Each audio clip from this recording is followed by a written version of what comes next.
So the question is, what keyboard is that, and can you explain it? So this is called the Azeron. I'm going to tag the company in the description on this video. This is the Cyborg 1. They do have a newer model available, but that would be up to personal preference. So when you're gaming on PC, people use either controller, something like a simple Xbox controller, or some people use keyboard and then mouse.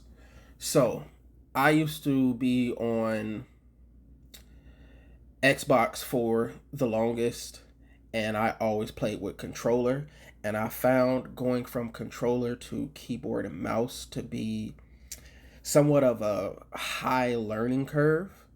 And then trying to reach for different keys to do different things, it was just becoming a headache for me personally. So I decided to, just go back to controller until I found this.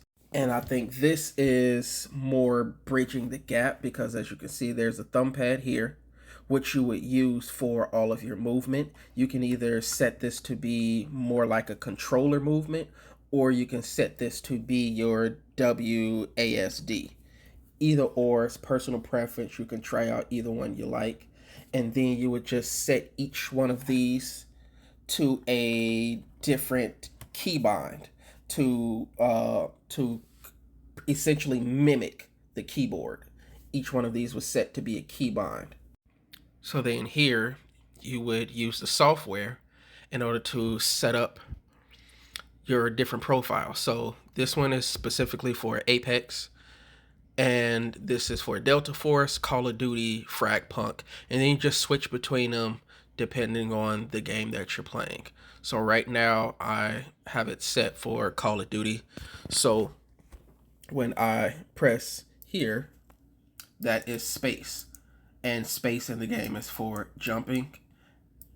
And then the different buttons would mimic the keyboard.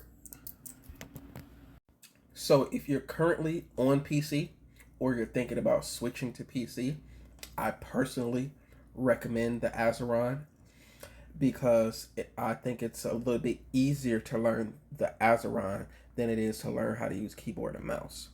So your Azeron controls all of your keybinds and your movement, and then you would still use the mouse in order to aim and shoot. So the mouse is still going to take care of all of your aiming. So you get to aim with your entire arm instead of just aiming with a thumbstick. So aim with your entire arm here, and you use the Azeron for your movements. Hope that helps. If you have any other questions, let me know.